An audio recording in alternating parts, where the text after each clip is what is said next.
आसपास मुस्लिम राज्यामध्ये या ठिकाणी लोकसंख्या आहे आणि त्यांच्यासाठी हे बजेट आहे, त्यांच्यासाठी ह्या योजना आहेत. आता राज्यामध्ये ज्या योजनांचा वापर पुरेपूर होत नाही. महाराष्ट्रामध्ये मी जेव्हा अल्पसंख्याक मंत्री झालो तेव्हा माझ्याकडे रोजचे कमी कमी 50 लोक येतात आणि 10-10 लाखाची कामं सांगतात. या गल्लीपासून त्या गल्लीपर्यंत रस्ता करा, त्या गल्लीपासून ती गटार करा, त्या गल्लीपासून हा रस्ता करा. म्हणजे 99% ती कामं काय होणार नाही. ती कामं करायची नाही, त्यांना त्यातून पैसेच काढायचे. म्हणून असं काम काय मला अपेक्षित नाही. त्यामुळे मी सगळी कामं बाजूला ठेवली, सगळ्यांना सांगितलं ठीक आहे बघतो करतो, पण मी काय असे उद्योग करणार नाही.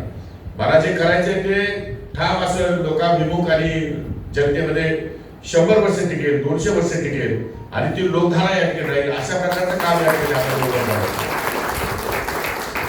आपण मौलाना अब्दुल कलाम आझादचं महामंडळ आहे, त्या संदर्भात आर्थिक महामंडळ आहे, त्या संदर्भातले तुमचं वक्फ बोर्ड आहे, त्या संदर्भातले काही अधिकारी काही पदाधिकारी या ठिकाणी मला भेटून गेले. ते त्यांच्या परीने आपल्या या ठिकाणी योजना सांगत असतात, त्यांच्या काही मंजुऱ्या असतात, त्यांचं काही काम या ठिकाणी असतं. त्यामुळे त्यांच्या कामासाठी ते आपल्याला भेटत असतात. पण या संदर्भामध्ये अनेक गोष्टी आहेत. शिकरकर साहेब, बरं झालं तुम्ही मला इथे भेटला.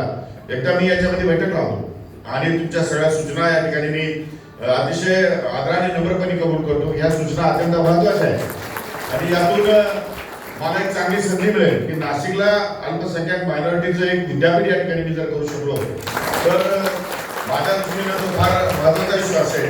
आणि मी असा विचार करतो की आता आपण तर रिटायर झाला, आपण समाजातले एक प्रतिष्ठित माणसं आहात, परंतु येणारी नवीन पिढी आहे. येणाऱ्या नवीन पिढीसाठी आपण काय देणार आहोत की नाही? येणाऱ्या नवीन पिढीला आपण काही शैक्षणिक सुविधा निर्माण करणार आहोत की नाही? येणाऱ्या नवीन पिढीला काही स्पोर्ट्सच्या सुविधा निर्माण करणार आहोत की नाही? ही सगळी रस्त्यावर फिरणारी मंडळी यांना कधीतरी त्यांची क्रयशक्ती ही देशाच्या विकासासाठी, देशाच्या प्रवाहासाठी, राज्याच्या विकासासाठी या ठिकाणी एकत्रित करणं गरजेचं आहे.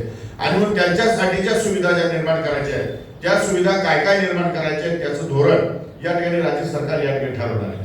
राज्य सरकारमध्ये धोरणाचा अभाव आहे. अल्पसंख्याकमध्ये मला वाटतं 2008 साली ते स्थापन झालं आणि त्यानंतर त्याचं धोरण बदललं गेलं नाही किंवा त्यासाठी धोरण आखलं गेलं नाही. तर एक त्याचं धोरण असलं पाहिजे की या धोरणाच्या अंतर्गत या गोष्टी आहेत. उद्या काही हजला काही आमची मंडळी जाणार आहेत, उद्या काही त्या ठिकाणी तरुण जे काही बेरोजगार आहेत त्यांना या ठिकाणी मोठ्या प्रकारामध्ये कर्ज उपलब्ध करून देण्याची जी मागणी आहे त्या संदर्भात ते सुटसुटीत कसं होईल, लवकरात लवकर कसं होईल, अटीशेती कशा कमी होतील आणि त्यामध्ये वाढ कशी करता येईल. कारण शेवटी त्या 2008 सालची आणि आजच्या संदर्भातली आता त्यावेळेस 1 लाख रुपये जर कर्ज देण्याची पद्धत असेल तर आज त्या 1 लाखाची व्हॅल्यू 0 आहे. आज कमीत कमी 10, 20, 25 लाख रुपयापर्यंत जर आपण त्यांना दिलो तर ते सर्वाइव्ह होऊ शकतील, तर ते काम करतील. स्किल्ड या ठिकाणी त्यांना एज्युकेशन आहे ते पण द्यावं लागेल. आणि एक गोष्ट खरी आहे की हा जो मोहल्ला आहे या मोहल्ल्याच्या अंतर्गत जर आपण या ठिकाणी काम